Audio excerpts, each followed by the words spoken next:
think that should be a little bit better. Yeah. So, okay. Guys, what is going on? This is the Club of the Man 1993, and it's 12:30 at night, and, shouldn't really be doing this, especially the night before I had to get to bed earlier, because I had to get up at 5 a.m. on Saturday, but, I had a second wind, and I just thought I'd come up here live really quick and review AEW Dynamite from the February 10th, 2021 edition that happened last night. I watched it tonight because I said I watched NXT on Wednesday night because of the takeover on Sunday. That way I could do both the preview and predictions and NXT last night. So I'm going to do this show tonight. I'm going to talk very brief about it. Again, no green screen, just laying in bed, watching TV as, I using my desk light and my lamp. But I thought this week's episode of Dynamite was pretty good. Definitely a very awesome main event. A couple little nitpicks. Well, mainly one big nitpick I have to make about this show is a very big loophole in a storyline going on with the Inner Circle happen on this show, involving the tag team scene. But we'll talk about that when we get to it. But like I said, it's just going to be just a very quick review, talk about the show, because again, I literally just want to relax tomorrow night, watch SmackDown, and I'm going straight to bed. I give it 5 a.m. on Saturday. But I probably won't review SmackDown probably until Sunday before I go with my friend Joe's for TakeOver. But let's talk about the show.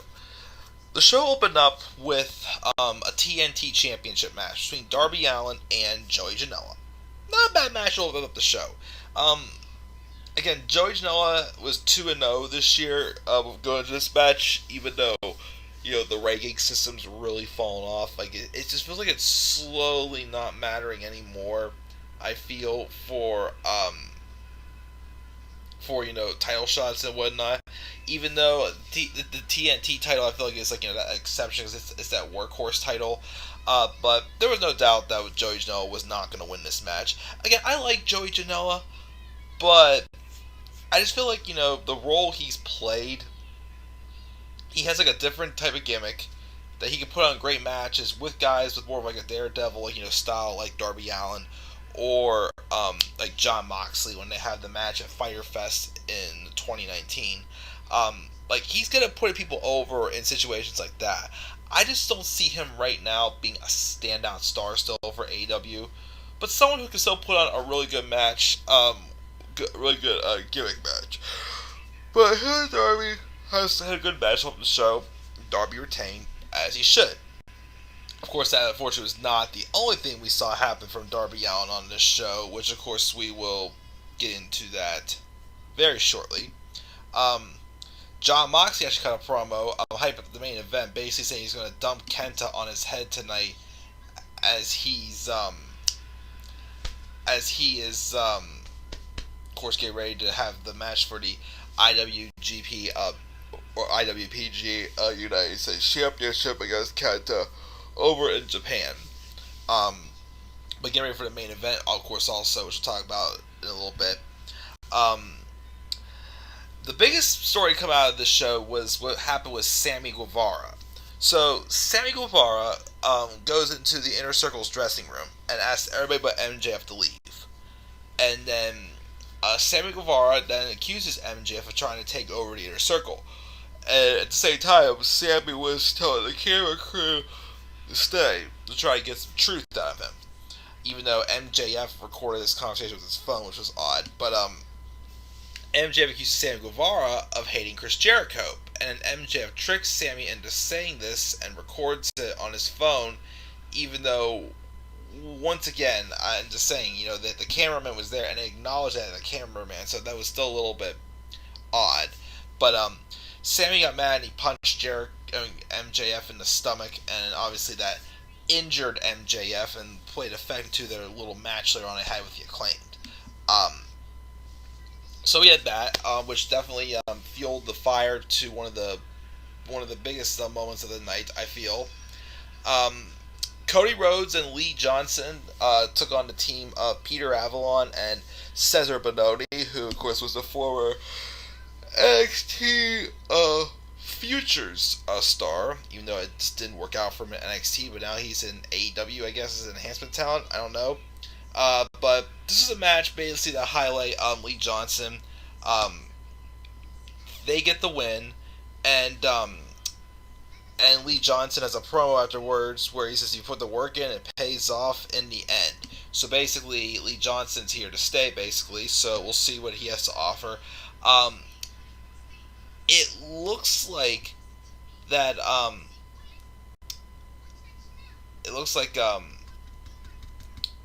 crap, what's the I thought again? Oh yeah, it seems like that apparently Cody Rhodes apparently got injured in this match. I think he tore something in his rotator cuff or something like that, I heard.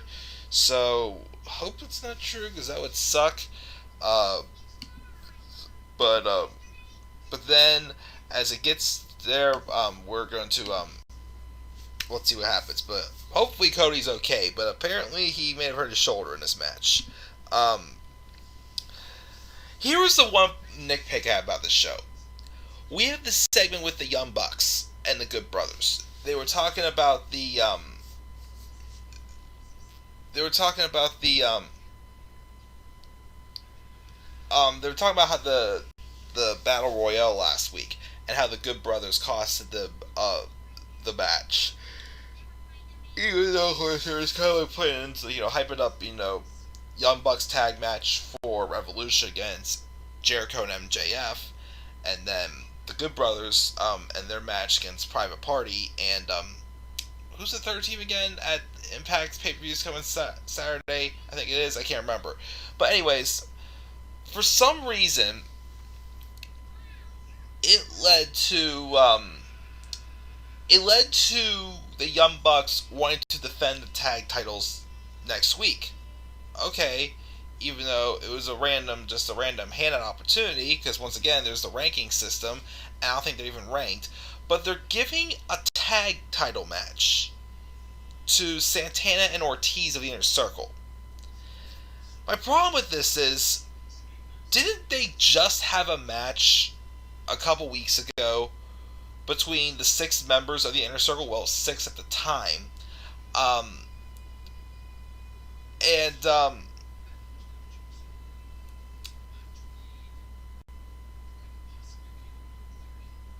Wait a minute, I'm my train of thought. Shoot.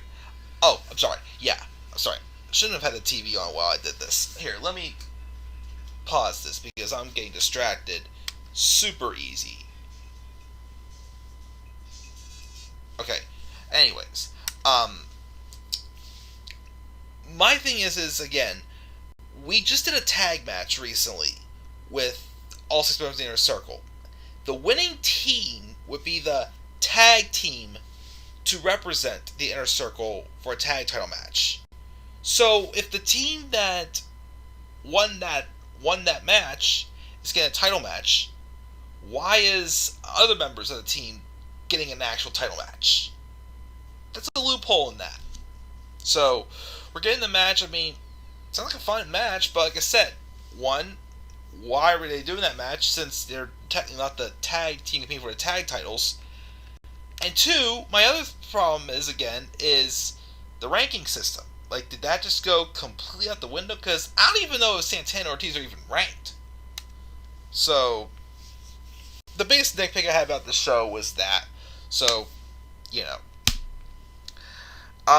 Hangman and Adam Page being interviewed about having a possible team with Matt Hardy, with Hardy trying to talk him into being a team. The Dark Order arrive, also leading to an awkward situation because Hangman and Page just cannot trust being a tag team anymore after what happened with Kenny Omega. Pac then defeated Ryan Nemeth, again Dolph Ziggler's brother, by submission in a solid match. I guess this is our best we're going to get for a Dolph Ziggler version of AEW. Have his own younger brother in it because he looks like Dolph, he wrestles like Dolph, he sells like Dolph. So, yeah, we're probably not going to be getting Dolph Ziggler in AEW, but this is as close as we can get. Pac wins We have a segment also where Miro is angry with Orange Cassidy for what happened last week in the wedding. Let me just say this. Let me just talk about this real quick. I think it's time we move Miro on from something different. Because basically the whole thing of him coming into AEW being the best man, and when they did that, I thought, okay, this in some ways is going to basically... Because, like, I mean, Kip Sabian's not really the best talent out there. I don't see him being, like, world champ or anything someday. But I at least thought, okay, he could at least be a good foil to transition Miro into a babyface.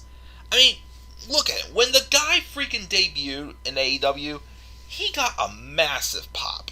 Massive reaction. And they didn't really roll with him being a babyface. They had him be a heel. But I thought, okay, they're probably doing that just to kind of, like, give him, give him, something to, get his feet wet in the company. And then, Kip Sabian would be someone to kind of put him over down the line. Well, now that the wedding last week has ended in a really big wet fart, which is, the biggest reason, why Miro came in, being, the best man, and being, Kip Sabian's best man, obviously the wedding didn't go well, then why is this continuing? So, I'm starting to see the cracks also in this, to say that it hasn't really worked out as I had hoped. So maybe time to move Miro on to something different. But I guess we're going to be in a match with Miro and Orange Cassidy at Revolution. Could be good, but I don't know. I'm not sure what to really think of it. We'll see what happens. I just think they ran the course with this tag team of Miro and Kip Sabian. So, just my opinion. MJF basically tells on Sammy Guevara to Chris Jericho. Then they go out there and beat the Acclaimed. Afterwards, though, because all members of the Inner Circle were out there except for Sammy Guevara. Sammy comes out. He gets in the ring, gets on the microphone, and says, "Remember what happened back on December 9th. He promised Jericho he would, keep it cool with MJF. But if MJF did one more thing, then he was done. And since what happened last week and this week, MJF, pushed Sammy too far, Sammy Guevara quit the Inner Circle. He quit. And as he's walking out, he's trying to be interviewed, he says, I need to get away from this place for a little bit and think about some things. And he walked away. Ooh. Where the seeds are planted. We're probably not going to get it at Revolution. Actually, believe it or not, I'm wondering now if maybe we're not going to see Sammy Guevara again until maybe Revolution. What if he costed MJF and Jericho their match? And it sets up for a program and hopefully a match maybe at Double or Nothing in May with Sammy Guevara and MJF. That'd be a great match. Again, I said, one thing AEW has lacked since it started. They haven't had, a big, monumental blockbuster face turn. Anyone who's turned face, it just kind of just, quietly happened. But it wasn't, a big, monumental moment that made someone a babyface. I think Sammy Guevara is going to be the one to pull that off. Have him in MJF feud, and then push him as a single star. Well, as a babyface. I think it would work. That's what I'm still going to say happened to it. But yeah, definitely the biggest story coming out of this show. Matt Hardy shares a drink with Hangman Adam Page, with Hardy getting Hangman drunk enough to sign a contract with him. However, when Matt Hardy was not looking, Hangman Adam Page, threw out that contract and grabbed another one and signed that instead. And Hardy took it and signed it too, thinking it was his contract. Well, and I guess we're getting a match with Hardy, Private Party, and Hangman Adam Page next week, taking on TH2 and Chaos Theory, I think it is. So, Yeah, we'll see the cracks for because I'm pretty sure that whatever MJF substitute for the original contract is something that's not going to be in the favor of Matt Hardy. It's going to be something that's going to be against Matt Hardy, and I guess we're going to be set up for a match between Hangman Adam Page and Matt Hardy at Revolution. Cool. So that was intriguing there. Um, we had a segment where Tony Schiavone is trying to interview Sting, but in Team Taz they're shown on the screen saying they're going on a trip, and they dragged away Darby Allin in a body bag in their parking lot attached to a car. So, dang, hopefully, yeah, Darby's okay, but I don't know. That was not really a safe looking bump for sure to take, as Darby probably got in trouble at some point being stuck in that body bag. But Sting is going to be calling out Team Taz next week. What are they going to say? I don't know. But the contracts are signed and the match is official, of course, for Revolution for the street fight between Sting, Darby Allin, and Team Taz's Brian Cage and Ricky Starks. Um, we have the first match of the AEW Women's Championship Eliminator Tournament for number one contendership. Thunder Rosa defeated Layla Hirsch in a very good match. It's probably going to come down between Thunder Rosa and Dr. Britt Baker to give them the second match, the rematch between those two, as they had an awesome match at Beach Break last week. So I look forward to seeing them doing another match. Of course, Thunder Rosa's goal is to become AEW Women's Champion, win back her NWA Women's title from Serena Deeb, and also just to get her hands on Britt Baker again after how Britt won the match last week. So we'll see where it goes for Thunder Rosa, but once again, as I always say, don't count out Layla Hirsch. She definitely has got my attention. Um, um, Also, we had a good interview with Jungle Boy, Jack Perry, basically saying he's coming after Dax Harwood again, which should be good. Yeah, they had a really good match recently, so forced to do that. And then the main event was a Falls Count Anywhere, anything goes lights out match between Kenny Omega and Kenta teaming up to take on Jon Moxley and Lance Archer. Why Lance Archer is involved in this, I still have no idea why. Like I said, it's some of these quiet babyface turns they've done, such as with Pac and Lance Archer, just for no rhyme or reason really. But this was an excellent, fun match where they basically just did whatever they wanted to. There was weapons involved, there was potatoes involved, other people got involved. It was physical. It was a fun, all-out, around the arena brawl. Of course, to continue the build for Jon Moxley and Kenta in a few weeks at New Japan show, or whatever it is. And then the match ended whenever the Good Brothers came out and helped team up on Hangman Adam Page and I'm sorry, on Lance Archer, and they were able to defeat him with the one-winged angel. So so Lance Archer takes a pin here. I'm guessing they're still doing something with Jon Moxley and Kenny Omega for the rubber match, because they've had two matches, even though remember one of them did not count with the lights out match they had at Full Gear 2019. But I think we're probably going to get some type of match between Moxley and Omega at Revolution for the rubber match. And should be good. And yeah, guys, I'm sorry I kind of flew through that, but that's my review for AEW Dynamite. Again, good show, but like I said, let me see here. But yeah, so I lost train of thought there, rats. But yeah, I just had to do this really quick because, again, like I said, I'm literally going to come home and just relax tomorrow. I got to get up at 5 a.m. and travel an hour and a half to a video gig Saturday morning, come home and sleep. And yeah, I'm just going to recover on Saturday. So yeah, I'm not going to be able to do an interview tomorrow night, so might as well just got this one done tonight before I went to bed. But live chat before I go off the air. What's up, JR? He's saying, sorry, I've been missing your show. I've been in school and everything. No worries, my friend. What's up, Tyler? Gave it a B minus. How's my Raw and SmackDown experience going? Yes, now good, I guess. Thank you, Fidget 1764. And Elite Squads gives a C plus. Some matches just he said. That's fine. I gave the show a B. I really liked the stuff with the Inner Circle and Sammy Guevara. Thought the main event match was killer, awesome. Again, the biggest problem I had with the show was the stuff with the Young Bucks giving Santana and Ortiz a tag match. But like once I said again, why did that happen when the Inner Circle had a match that settled their steam as to who's going to be the legitimate tag team getting the tag title shots, and that's Chris Jericho and MJF. So, I don't know.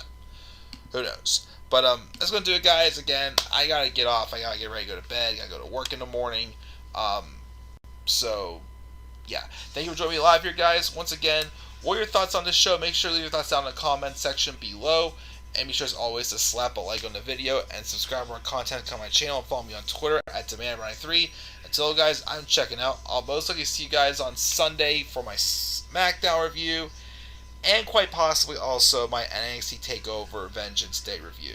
So until then guys, have a great rest of your night and I'll catch you all later. Peace out everybody.